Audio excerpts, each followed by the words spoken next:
subaxdii markuu roob ku doo mayaygu raadeeyo reexaan udgooniyo adoo rucub ka soo toosay dhulka oo tigaal diirax tiri raarka sare joogto oo jaanta aad rogo tidhaa raysku daba yaallo quruxdooda buuraha rakada ubaxu rooshaamo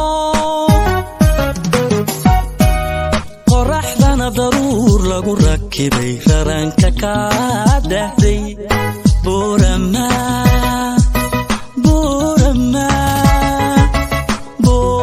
inay raaxataa laysku wada raaciye riyo waxaanu hayso qalbigu ila riyaaqaba inaan joogo rugihii cilmiga runi ideeqsiisay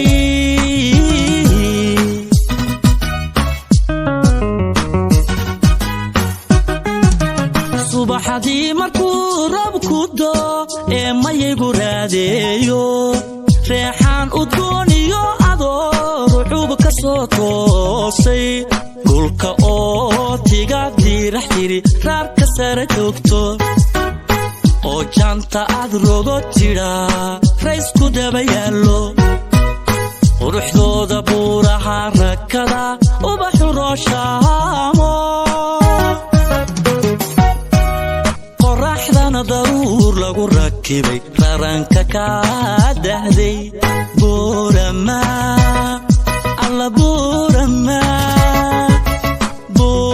inay raaxataa laysku wada raaciye riyo waxaanu haysto qalbigu ila riyaaqaba inaan joogo rugihii cilmiga runi ideeqsiisay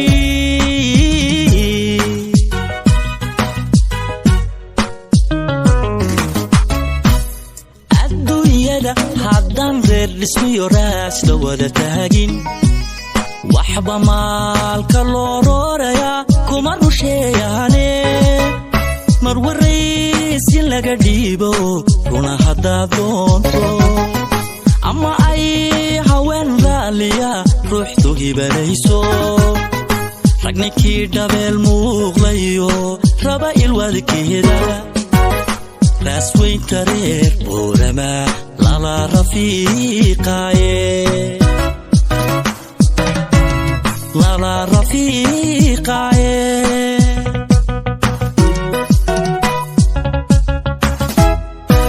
adduunyada haddaan reer dhismiyo raas la wada taagin waxba maalka loo roorayaa kuma rusheeyaane mar waraysi laga dhiibo runa haddaad doonto ama ay haween raaliya ruuxdu hibanayso ragninkii dhabeel muuqlayo raba ilwadkeeda raasweynta reer buurama lala rafiiqaaye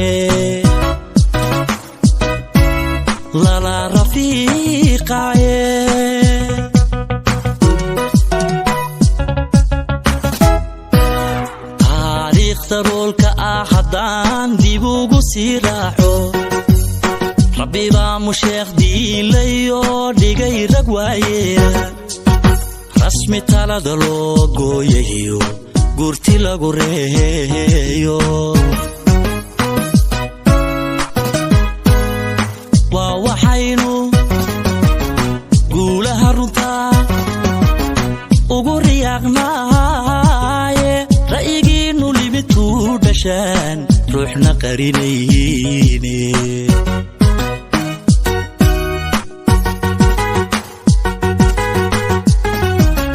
taariikhda roolka haddaan dib ugu sii raaco rabbi baa musheekh diilayo dhigay rag waayeela rasmi talada loo gooyayo gurti lagu reeyo. Bismillahirrahmanirrahim. Kulanti habboon dhegeyste kuna soo dhawaada barnaamijka socdaalka. Barnaamijkan socdaalka hadda waxa uu ku sugan yahay waxa magaalada Boorama. Hadda waxa Boorama ayaan hadda joognaa.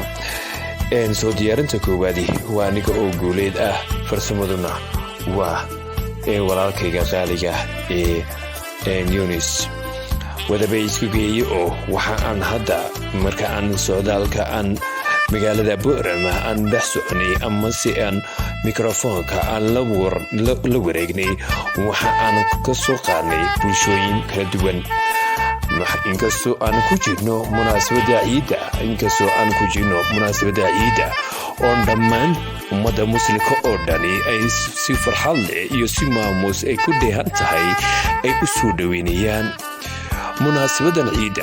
kuleemada magaalada Boorama waa shaqadeeda waa aad iyo aad ayay u xawli tahay, waayo aad iyo aad ayaa la isku diyaarinayaa inta oxdiyeysanaysa halka iyo waxa ay joogaan meelaha xoolaha lagu gato ama se xoolo ay halkaasi ka soo gadanayaan. inta farxadda iyo reereynta ku soo dhaweynaysa hadda waxa aan la soo marnay bulshooyin kala duwan ayaa aan mikrofoonka aan la soo marnay. bulshooyinkani waxa ay yihiin sida tan. waahagaag hadda waxa aan gara jooga waa hooyooyinkaasi ku nool magaalada Boorama ayaa aan waraysi aan ka soo qaaday doonaa sida balanteenu ahayd. hadda hooyada ugu horeysa aan garabkayga joogta iyada ayaa isku kiimacnayn doonta iyo halkii ay gasho. walaal soo dhawo magacaaga. magacayga waxa la yiraahdaa Yasmin Ibrahim Ege. waxaan galaa magaalada Boorama. okay hooyo Yasmin imsa caruur ayaa leedahay? waxaan leeyahay 3 ciyaala. okay waayahay munaasabadan ciida kulida ciidii Carafo iyo nagu soo dhaw oo fooda nagu saaysa. okay bal hay adiga barsiyo soo dhaweynaysa adiga munaasabadan ciida adiga oo kulay shuurtaada ka hadlaya. run ahaantii waan ku faraxsanahay ciida, aad baan soo dhaweynayaa si fiican. waxaan leeyahay ciid wanaagsan. waayahay dadka kale ku daawanaya ama ku dhageysan doona maxaad fariin iyo talooyin xakan aad rabtaa inaad ugu gudbiso?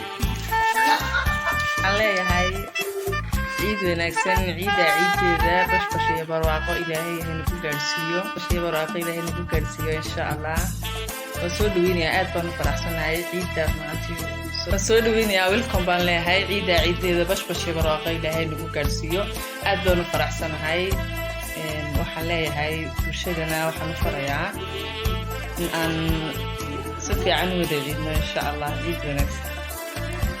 waayahay su-aasha kale aan rabo in aan weydiiyo adiga maadaama hooyo xaasley aad tahay oo xitaa magaalada Boorama ku nool. waayahay su-aasha ugu dambaysa adoo munaasabadan ka faa'iideysanaya ayaa jeclaan lahayd inaan xakanaad ka salaantay? waxaan ka salaamayaa dhammaan ummadda Soomaaliyeed. waan salaamayaa, waxaan leeyahay ciid wanaagsan insha Allah. si fiican aan wada ciidno farxad iyo bashbash iyo barwaaqo. waxa kale oo salaamayaa hooyadii iyo aabahay oo ayaguna ku nool Itoobiya. aad baan u salaamayaa, salaam baan xakan uga dirayaa. waxaan salaamayaa ummadda islaamka oo dhan dhammaantood aad baan u salaamayaa. waayahay adiga oo munaasabadan ka faa'iideysanaya miyaan aad kulay dadka xujaajka kulay ku maqli doonaa codkaagana kulay gaari doonaa iyagana miyaan salaanta ugu darayn? waayo maadaama waajibaadka eebe ay gudanayeen anadi ma ku jiraanba gudanayaan. waan salaamayaa, aad baan u salaamayaa. waxaan leeyahay jazaa allahu khayr.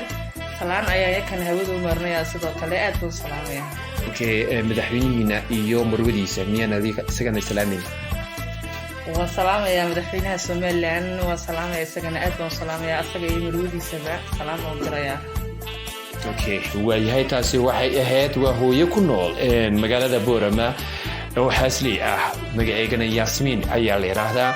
okay hooyada labaadii ayaa aan soo dhaweyn doonaa. waayahay hooyadii labaad ayaan hadda garabkayga taagan.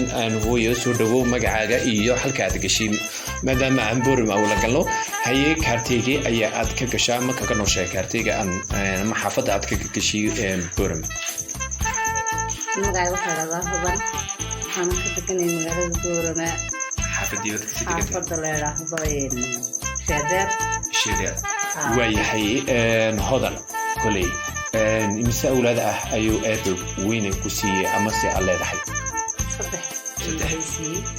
maasha Allah waayahay adiga haan hodan maadaama aan munaasabadii ciida aan fooda nagu soo hayso Carafa ciidi Carafo bal adiga haan sidee baad u soo dhaweynaysaa munaasabadaas ciida ciid maasha Allah ilaahay nabadacana ugu gaarsiiyo waxaan soo dhaweynaa si aad wanaagsan sanadka ilaahay nagu gaariyo bashashanahay waayahay hodani koley dadweynaha ku dhegeysan doona ama ku daawan doona maxaa fariin iyo talooyin aad xaggan aad uga firin lahayd insha Allah waxaan ugu fidinaa ciida Carafa insha Allah ilaahay dambigeena dhaafo Allah ka dhigo dhammaanteen sanadka nabad Allah nagu gaarsiiyo waayahay hodani koley maadaama aan maalmo khayr qaba aan ku jirno oo 10kii Carafo ama 10kii ugu dambeysay bisha xajka maalmihii ugu khayr badnaa maadaama aan ku jirno hadda waxaan ugu soo socotaa waa maalin ugu khayr badan oo eeba weyne uu sheegay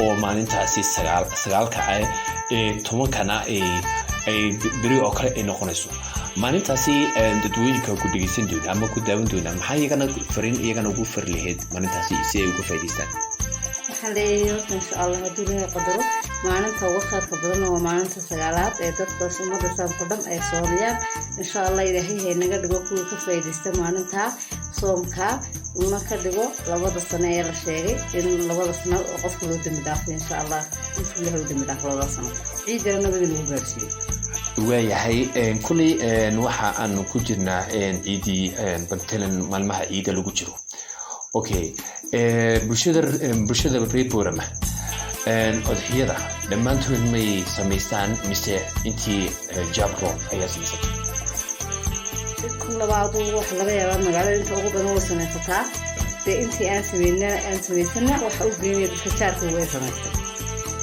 si ay iskugu taakuleeyaan sidaas waayahay adoo munaasabadan ka faa'iideysanaya ayaa jeceshahay inaan xakan aad ka salaantay waxaan jecelahay dhammaan qaraabadayda walaalahay oo dhan inaan wada salaamo insha Allah meel kasta joogaanba iyo ehelkiisaas walaalahay dhammaan muslimiinta oo dhan inaan salaamo meel kasta joogaanba salaam guud iyo salaamaya madaxweynaha